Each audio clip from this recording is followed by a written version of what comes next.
الحمدللہ رب العالمین والصلاة والسلام علی رسولہ النبی الاسلام ومن یبتغی غیر الاسلام دینا فلن يقبل منہ وہو فی الآخرۃ من الخاسرین۔ اسلام زمانے میں دبنے کو نہیں آیا، تاریخ سے یہ مضمون ہم تم کو دکھا دیں گے۔ اسلام کی فطرت میں قدرت نے لچک دی ہے، اتنا ہی یہ ابھرے گا جتنا کائنات کے اندر بہت سے نظریات موجود ہیں، کائنات کے اندر بہت سے مذاہب موجود ہیں، لیکن کوئی بھی مذہب دین اسلام کا مقابلہ نہیں کر سکتا۔ جو شخص اسلام کو چھوڑ کر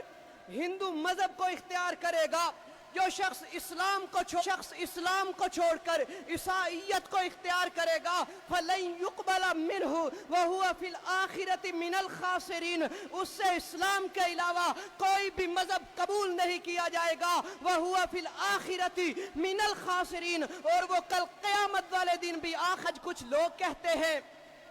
آج کچھ لوگ سمجھتے ہیں کہ دین اسلام صرف کسی فقیہ کی فقاہت کا نام ہے، شاید کہ اسلام صرف کسی امام کی امامت کا نام ہے، اور نہیں یارو، رب کعبہ کی قسم ہے، اسلام کسی مصنف کی تصنیف کا نام نہیں ہے، اسلام کسی مفسر کی تفسیر کا نام نہیں، اسلام کسی مفتی کے فتوے کا نام نہیں ہے، اسلام کسی خطیب کی خطابت کا نام نہیں ہے، اسلام کسی مقرر کی تقریر کا نام نہیں ہے، اسلام محدثین کی مہارت کا نام نہیں ہے۔ اسلام نام ہے یا تو رب کے قرآن کا نام ہے یا مدینے والے کے فرمان کا نام ہے۔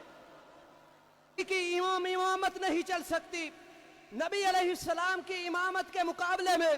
کسی شخص کی امامت نہیں چل سکتی، نبی علیہ السلام کی امامت کا مقابلہ کسی کی امامت نہیں کر سکتی، نبی علیہ السلام کی امامت کا مقابلہ امام ابو حنیفہ کی امامت نہیں کر سکتی، نبی علیہ السلام کی امامت کا مقابلہ امام مالک کی امامت کا مقابلہ امام احمد بن حنبل کی امامت نہیں کر سکتی۔ اور یارو، کائنات کے کسی بھی شخص کی امامت نبی علیہ السلام کی امامت کا مقابلہ نہیں کر سکتی، جس طرح دنیا کی کسی بھی امامت کا مقابلہ نبی علیہ السلام کی امامت کا مقابلہ دنیا کی کوئی بھی امامت نہیں کر سکتی، امام مصطفیٰ کا مقابلہ نہیں کر سکتا۔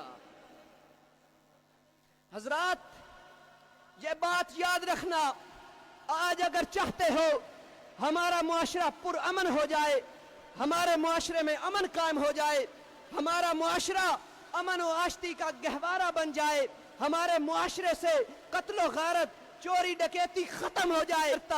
اس کا ہاتھ کاٹ دیا جائے، اس میں کیا حرج ہے؟ اور یارو، اگر کوئی زنا کرتا ہے اس کو کوڑے مارے جائیں، اس میں حرج کیا ہے؟ اگر کوئی شراب پیتا ہے اس کی پشت پہ درے مارے جائیں، اس میں حرج کیا ہے؟ اس میں قباحت کیا ہے؟ میں یہ بھی کہہ دینا چاہتا ہے کہ حضور کا قانون وحشیانہ قانون ہے، سب سے بڑا وحشی وہ خود ہے جو کہتا ہے حضور کا قانون گھٹیا قانون ہے، سب سے بڑا گھٹیا ترین شخص وہ خود ہے جو کہتا ہے حضور کا قانون بے وقوفی والا قانون ہے، سب سے بڑا بے وقوف وہ خود ہے جو حضور کے قانون کی مخالفت جاؤ گے۔ مسلمانوں، تمہاری داستان تک نہ ہوگی داستانوں میں، افسوس ہے تم پہ مسلمانوں، ایک طرف اسلام کے دعوے دار بنتے ہو، دوسری طرف شرک کے اڈوں کو تحفظ دیتے ہو، ایک طرف اسلام کے دعوے دار بنتے ہو، دوسری طرف سود کے اڈوں کو تحفظ دیتے ہو، دوسری طرف سود کو تحفظ دیتے ہو،